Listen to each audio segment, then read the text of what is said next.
আদেশ ও নির্দেশে যাদের চরিত্র জীবন গঠন হয়েছে, যারা সর্বকর্ম ভগবানে সমর্পণ করে কর্তৃত্ব অভিমান ফলাকাঙ্ক্ষা বঞ্চিত হয়ে আর সৎকর্ম শাস্ত্রীয় কর্ম লোকহিতকর কর্ম করে, মৃত্যু পর্যন্ত তাদের ভয় ভীত করতে পারে না। তারা মৃত্যুর সামনেও নির্ভয় হয়।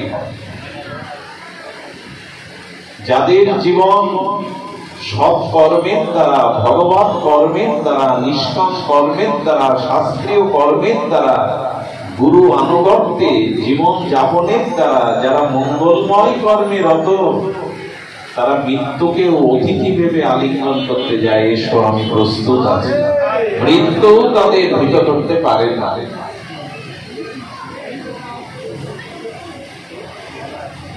দ্বিতীয় প্রশ্ন করছেন, আশ্রয় কি? মানুষের প্রকৃত আশ্রয় কোনটি? মধুমঙ্গল সচাতুর্যময় আর তার দিব্য প্রজ্ঞাময়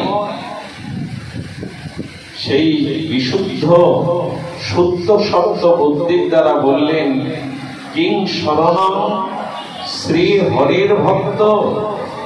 আশ্রয় জগতে একমাত্র শ্রীহরির একনিষ্ঠ ভক্ত শ্রী গুরু বৈষ্ণবের আশ্রয় নেওয়াই হলো প্রকৃত আশ্রয়।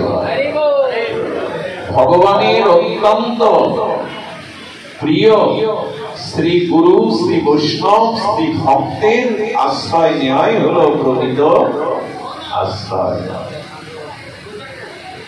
এই জগতে যত আশ্রয় আছে, সেই আশ্রয় প্রকৃত আশ্রয় নয়। দেখুন, আশ্রয় ব্যতীত কোন মানুষ বিন্দু মাত্র স্থায়ী বা অবস্থান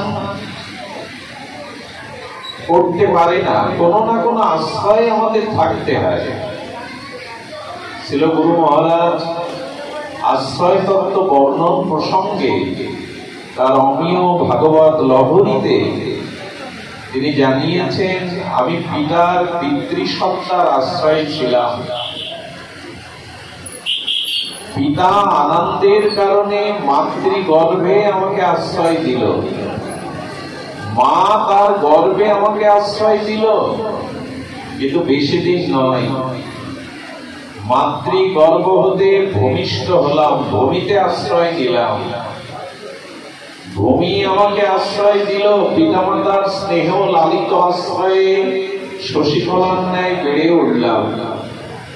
একটু অক্ষর জ্ঞানের জন্য শিক্ষকের আশ্রয় গেলাম, আর বিদ্যা নিকেতনতে বিদ্যার পারঙ্গম হয়ে যখন ফিরে এলাম, তখন কেউ চাকরিতে গিয়ে বসের আশ্রয় গেল, ব্যবসায় গিয়ে মহাজনের আশ্রয় গেল, যৌবনের পূর্ণ লগনে সেই স্ত্রীর আশ্রয় গ্রহণ করল, আর স্ত্রীর আশ্রয় গ্রহণ করে পরবর্তীতে সন্তানের আশ্রয় দিল।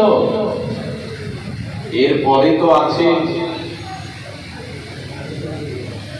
অন্ধ ব্যক্তি যষ্টির আশ্রয় নেয়, শীতার্ত ব্যক্তি আর গরম কাপড়ের আশ্রয় নেয়, বরিশনে আর বৃষ্টি ভেজা মানুষ ছত্রের বা ছাতার আশ্রয় নেয়। আশ্রয়হীন ব্যক্তি কোন আশ্রয় তো খুঁজে পেলে বাকিরা তাদের নীড়ে ফিরে আসে। মৃত্যুর পর কোথায় আশ্রয় হবে? ওই যে বললাম, কর্ম অনুযায়ী হয়তো নরকে, না হলে স্বর্গে, না কোন লোকে সপ্তলোকে কোথাও স্থান হবে কর্ম অনুযায়ী। আশ্রয় তো শূন্য হতে পারি না, আশ্রয় থাকতে হয়, কিন্তু কোন আশ্রয় জগতে চিরস্থায়ী নয়। একমাত্র শ্রী গুরু চরণ পদ্মে বৈষ্ণব পদ্মে আশ্রয় হল প্রকৃত আশ্রয়। এই জন্য মানুষের আশ্রয় নিতে হবে গুরুপাদ পদ্মে, আশ্রয় নিতে হবে শ্রী বৈষ্ণবের শ্রী হরি ভক্তের চরণ বলে। সাধু সঙ্গ রূপ আছে পান্থ ধাম, শ্রান্ত হলে সেটা করিও বিশ্রাম, সাধুর সঙ্গে বিশ্রাম নাও। আশ্রয় যদি করতে হয় শ্রীগুরু আশ্রয়, শ্রীগুরু চরণ আশ্রয় করো। শ্রী গুরু সাধু বৈষ্ণব ভক্ত একই তত্ত্ব। শ্রীগুরু তত্ত্ব, শ্রী বৈষ্ণব তত্ত্ব, শ্রী সাধু তত্ত্ব, শুদ্ধ ভক্ত তত্ত্ব একই তত্ত্ব। এদের আশ্রয় নাও। আপনার মনে আছে অম্বরীশ মহারাজের চরণে দুর্বাসা যখন অপরাধ করলেন, সেই দুর্বাসা তার তপশক্তি বলে স্বর্গলোক, ব্রহ্মালোক, সত্যলোক, ইন্দ্রলোক, শিবলোক, এমনকি বৈকুণ্ঠেও গেলেন। কেউ তাকে আশ্রয় দিয়েছিল? দুর্বাসা তিনি ভক্ত চরণে অপরাধের কারণে কত লোকেই গেলেন, ব্রহ্মা, বিষ্ণু, ভগবান শঙ্কর, কিন্তু না, মহারাজ অম্বরীশের মতো নববিধা ভক্তি যাজনকারী বিশুদ্ধ ভগবান ভক্তের চরণে অপরাধের কারণে সুদর্শন, ভগবান বিষ্ণু, না শঙ্কর, না ব্রহ্মা, না কোন ত্রিলোকের কেউ তাকে আশ্রয় দিল। বিষ্ণু বলে দিলেন আশ্রয় তো একমাত্র ভক্ত চরণ, ভক্ত চরণ ছাড়া কেউ বাঁচাতে পারবে না। দুর্বাসাকে ফিরে আসতে হলো বিষ্ণু লোক থেকে, ব্রহ্মালোক থেকে, শিবলোক থেকে ভক্তের চরণে। আশ্রয় তো ওটাই। কৃষ্ণ রুষ্ট হলে গুরু রাখিবারে পারে। ভক্ত যাকে আশ্রয় দেয় ভগবানও তাকে সুরক্ষা দেয়। ভক্তের আশ্রয় হলো প্রকৃতির আশ্রয়। এই জন্য আশ্রয় তত্ত্ব হলো গুরু তত্ত্ব, আদিতে বৈষ্ণব, ভক্ত, সাধু তত্ত্ব। এই জন্য বললেন কিং শরণং শ্রী হরের ভক্ত, শ্রী হরি ভক্তের চরণে আশ্রয় নাও। এটাই জীবনের পরম আশ্রয়।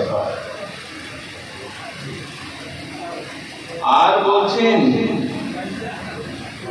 এই জগতে প্রার্থনীয় বস্তু কি? মানুষের অভিলষিত প্রার্থনীয় বস্তু কি, যা সে একান্ত অভিলাষ করে প্রার্থনা করে? মানুষের জীবনে প্রার্থনা তো অনেক আছে, অভিলাষ তো অনেক আছে, আমাদের মন আকাঙ্ক্ষা তো অনেক আছে, কিন্তু কোন জিনিস প্রার্থনা করতে হবে আমাদের? মধুমঙ্গল উত্তর দিচ্ছেন প্রার্থনীয় বস্তু কি না, বলছেন কিং প্রার্থন তদ ভক্তি। একমাত্র এই বিশ্ব ব্রহ্মাণ্ডে তোমার মনের অভিলষিত অভিলাষ প্রার্থনা যদি কিছু থাকে, তবে দুবাহু প্রসারিত করে নিষ্কপ হৃদয়ে দ্ব্যর্থহীন কণ্ঠে শুধু ভক্তিকেই প্রার্থনা করো, আর কিছু প্রার্থনা করো না, শুধু ভক্তিকেই প্রার্থনা করো। ভক্তি গরীয়সী মহীয়সী সর্বসিদ্ধি প্রদায়িনী সর্বমঙ্গল দায়িনী। ভক্তিকেই প্রার্থনা করো, অন্য কিছু চাইতে যেও না, ঠকে যাবে, বঞ্চিত হবে।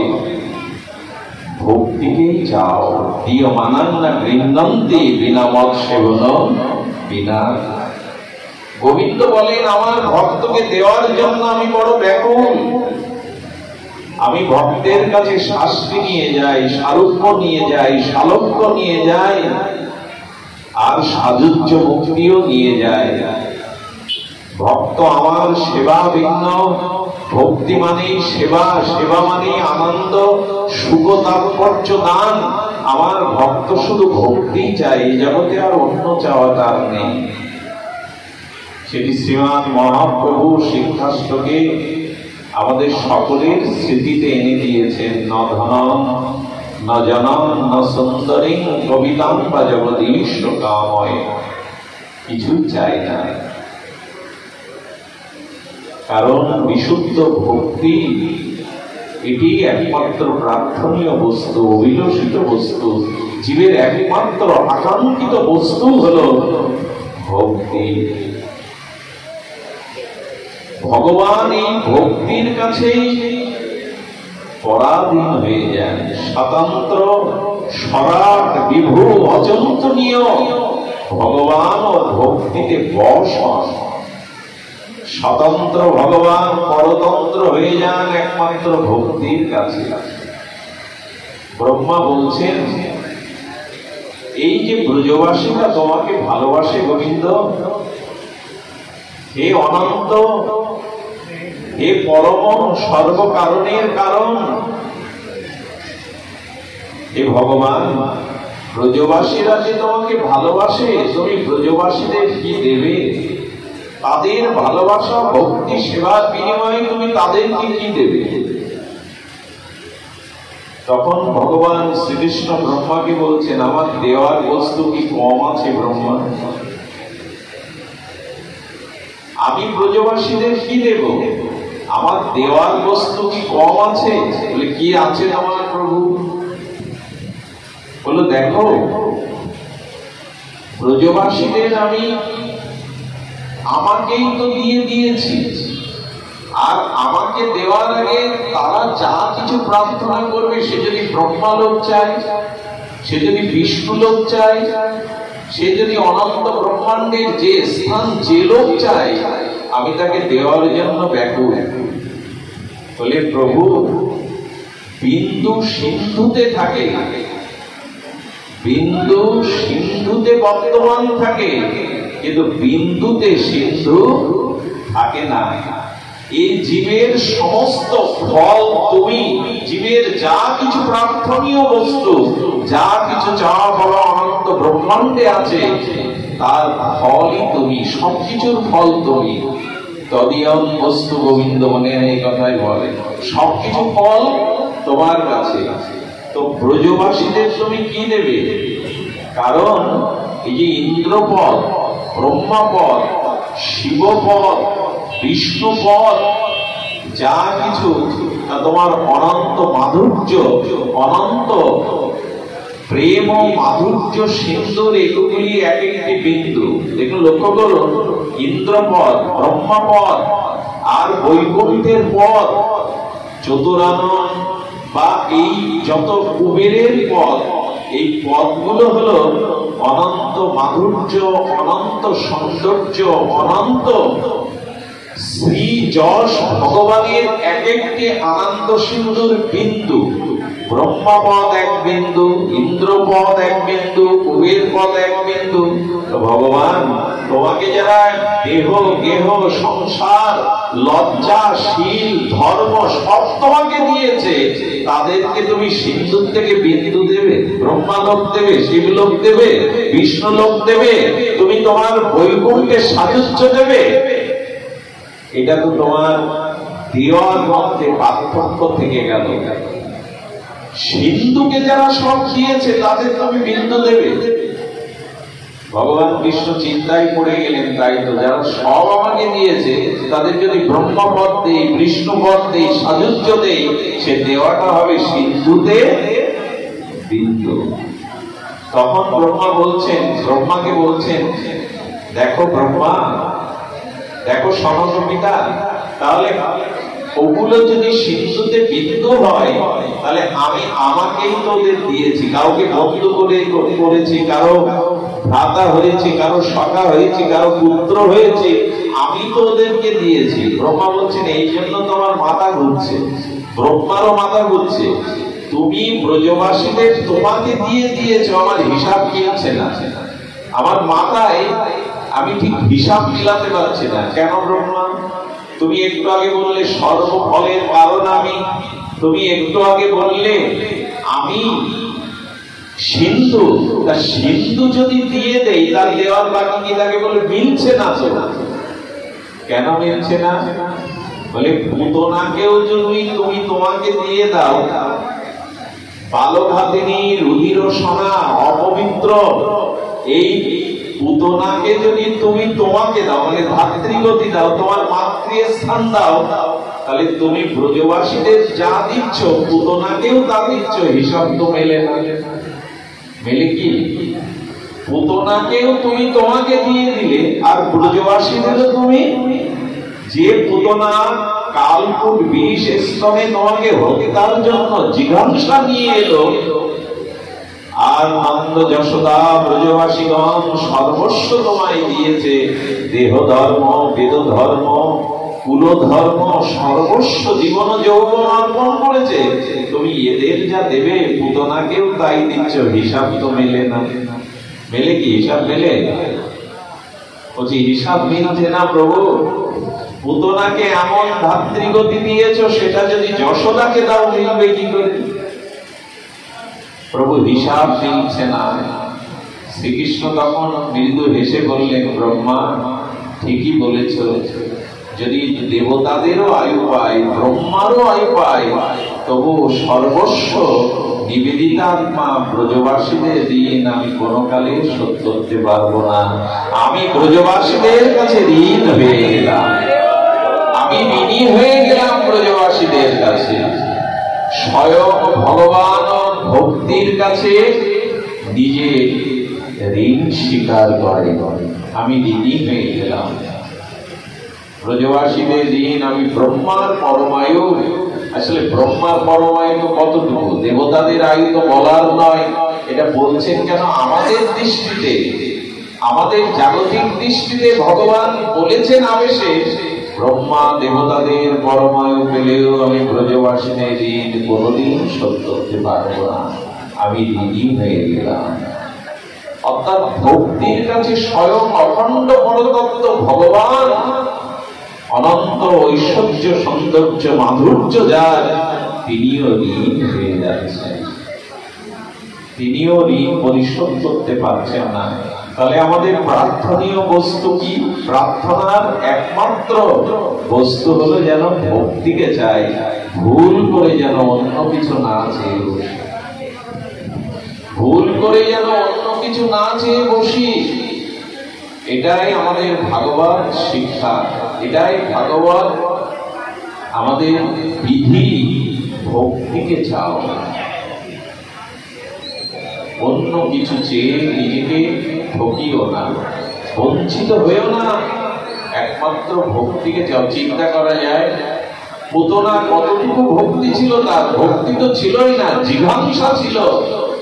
পুতনা পবিত্র না, কিন্তু ভগবানের সেই বাৎসল্য মূর্তিকে, ব্রজেন্দ্র নন্দনকে একটু কোলে নিয়ে মাতৃবেশধারী পুতনাও মনে করেছিল, আহারে এমন পুত্র যদি কখনো কোলে নিতে পারতাম। এইটুকু প্রীতি চোখের পলকে সামান্য অর্পণ করায় পুতনার দেহটা ব্রজবাসীরা যখন চিতায় দাহ করছিল, তখন চিন্ময় অগুরু চন্দনের দিব্য গন্ধ বাতাসকে আমোদিত করছিল। ব্রজবাসীরা বলছে, পুতনার মৃত লাশ হতে তার চিতা থেকে এমন দিব্য গন্ধ কোথা থেকে আসছে?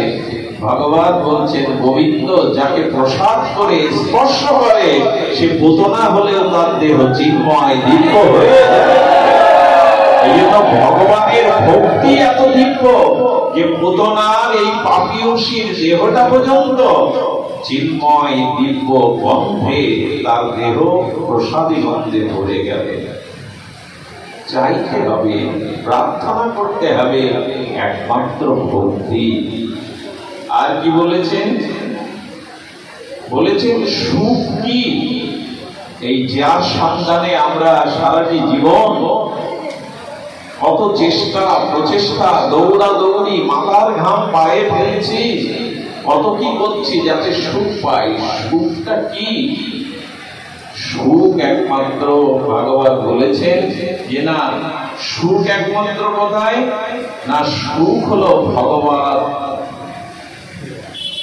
ভজন। সুখ কোথায়?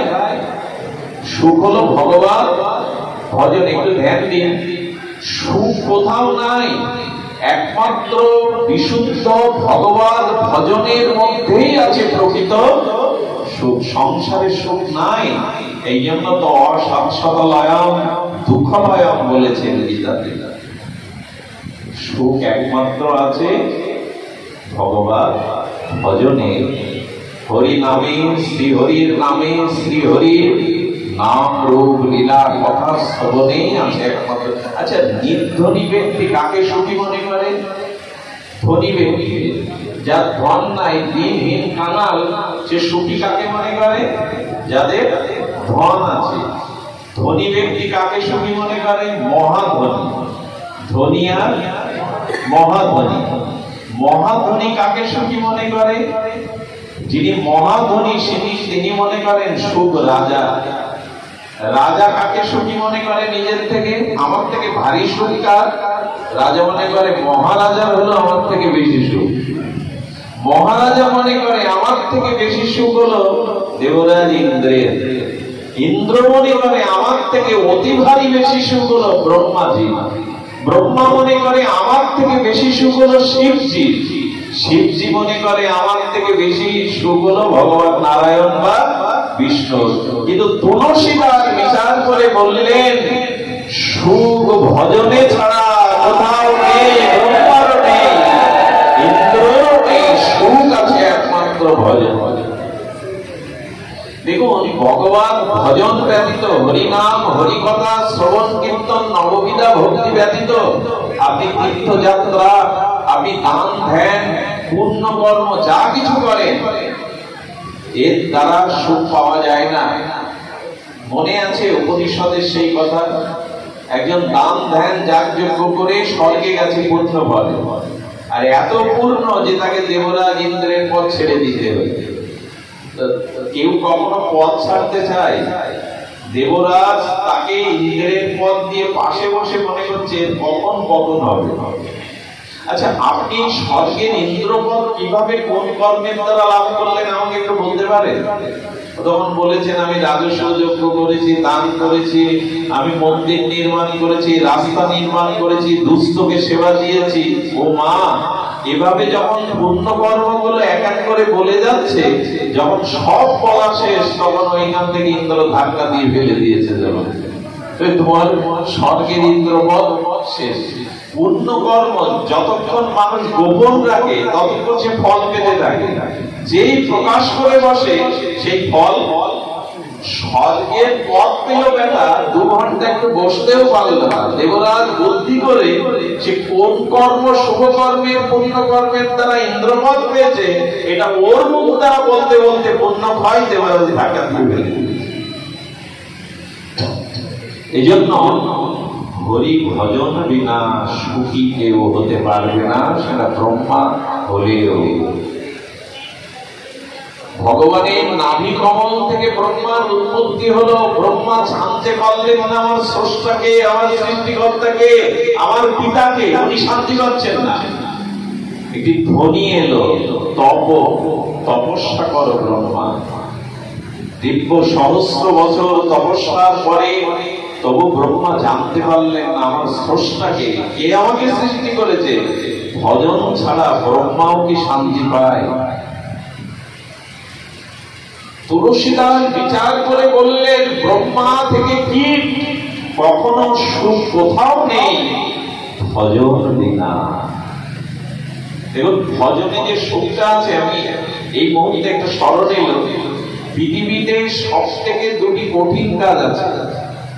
সব থেকে 2টি কঠিন কাজ।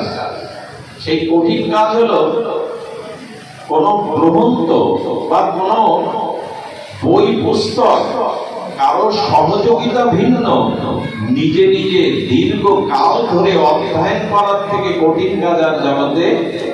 আপনি আজ কাল বই নিয়ে বললেন, এবার আধা ঘন্টার মধ্যে ঘুম পাবে, অলসতা পাবে, আর বইয়ের বিষয়বস্তু তাৎপর্য বুঝতে না পারলে ওর মধ্যে আপনি ঢুকতেই পারবেন না।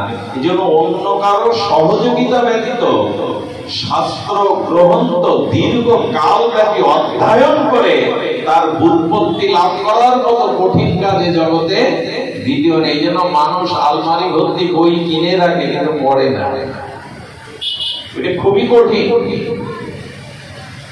আর কঠিন কি, নিজের মত প্রকাশের সুযোগ না থাকাতেও দীর্ঘক্ষণ ধরে যিনি অন্যের মতামত নীরবে শ্রবণ করেন, এর থেকে কঠিন কাজ জগতে দ্বিতীয় নাই। বোঝা গেল কি? নিজের মত প্রকাশের বা নিজের কোনো ভাষা প্রকাশের যেখানে কোনো সুযোগ নেই, অথচ একজনের মতামত, একজনের কথা 2-3 ঘন্টা নীরবে বসে শুনতে হবে, পৃথিবীতে এর থেকে বড় কঠিন কাজ দ্বিতীয় না। সেটা এখন আপনারা করছেন।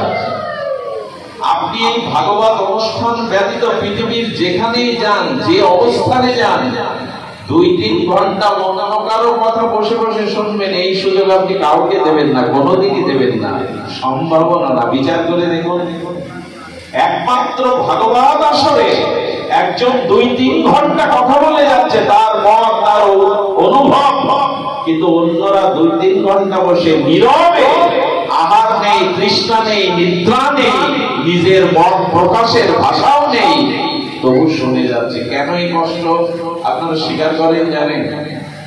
কারণ সাধু সঙ্গ হরিকথার মধ্যে অনাবিল নির্মল আনন্দ আছে বলে। আনন্দ না থাকলে এই পথ পরিক্রমায় এসে এত কষ্ট করে এই তাপদহের মধ্যে নিজের মত প্রকাশ না করেও বসে বসে কারো কথা শুনতেন না। আনন্দ আছে বলেই শুনছে। এই জন্য সাধু সঙ্গ হরিকথাই হলো আনন্দের একমাত্র উৎস ভূমি। ওই যে দেবরাজ ইন্দ্র ধাক্কা দিয়ে ফেলে দিলেন, পড়লো কোথায় জানেন? সাধুরা নৈমিষের অর্থে যেখানে হরিকথা আলাপন করছিল, ও বেটা স্বর্গে থেকে ওখানে পড়েছে। পড়লে হরিকথার মধ্যে শুনতে বললেন, একমাত্র সাধু মুখে হরিকথা আলাপন শ্রবণ কীর্তনে অখণ্ড চিন্ময় ভক্তি লাভ হয়, যে ভক্তি কেড়ে নেওয়ার ক্ষমতা ব্রহ্মাদির ইন্দ্রদারির নেই। তুমি বসে বসে হরিকথা শ্রবণ করো, ভক্তি যাজন করো, এই ফল কেড়ে নেওয়ার ক্ষমতা ইন্দ্রেরও ব্রহ্মারও না। পূর্ণ কর্ম ছিনিয়ে নিতে পারে ইন্দ্র, ভক্তি ছিনিয়ে নেওয়ার ক্ষমতা ব্রহ্মারও ছিল না। এই জন্য হরিকথা শ্রবণের মধ্যে আনন্দ আছে। জগতে সাংসারিক আনন্দ ক্ষণস্থায়ী, সে খাওয়া পড়া ভোগ বিলাস অন্য যা কিছু পাবেন অনিত্যম অসুখম,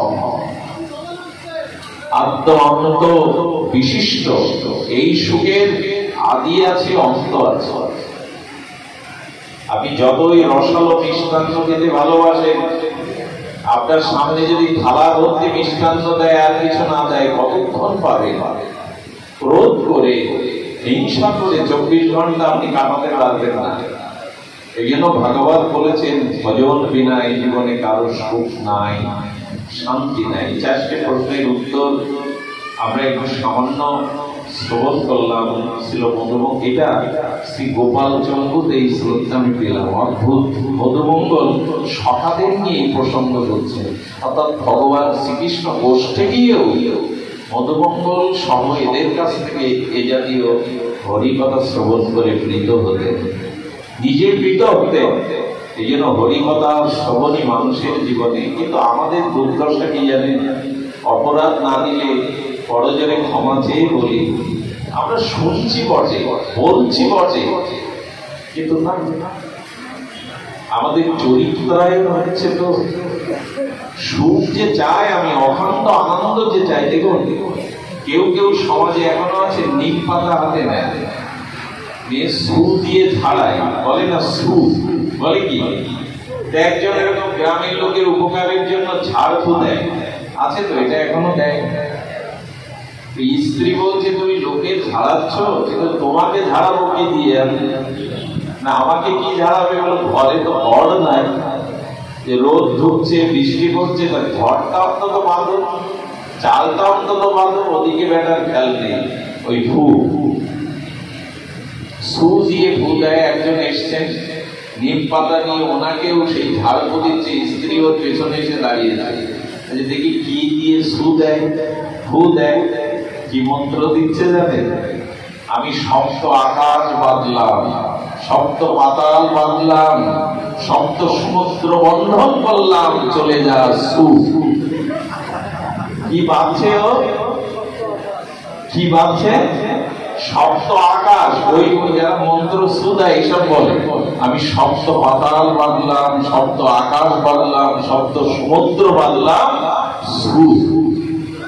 স্ত্রী কেড়ে নিয়েছে। এই মেয়েটা বেটা সমুদ্র বাঁধছ, আকাশ বাঁধছ, অথচ ঘরে চাল বাঁধছ না বেটা, ঝু বন্ধ করবো আগে ঘরে চাল বাঁধো। এই যদি এই দশা হয় না, আমিও বলে যাচ্ছি বকাউল্লার মতো, আমরাও সোনাউল্লার মতো শুনে যাচ্ছি, নিজের ঘর বাঁধবো কবে, নিজের জীবনটাকে গড়বো কবে? গড়তে হবে তো নিজের জীবন। সমুদ্র বেঁধে কি করবে তুমি? আকাশ বেঁধে ঘরের চালই বাঁধতে পারো না।